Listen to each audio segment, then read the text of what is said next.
Sistemadagi antifriz endi mashinangiz motorining ichidagi antifriz zanglab ketgandan keyin shu ertaroq oldini olmasangiz nima ahvol bo'ladi?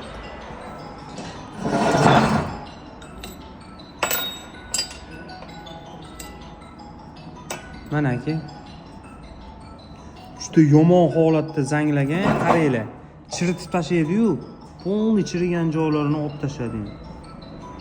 Chista qilib turib, quyib yangi shlipovka sarochka pritilga qilib qo'yamiz. Xudo xolasa ishlaydi. Hali chirigan joylarini mana polni tozalab olganmiz aka. Polni oqartirib, chista alyuminni chiqarib turib qo'yamiz.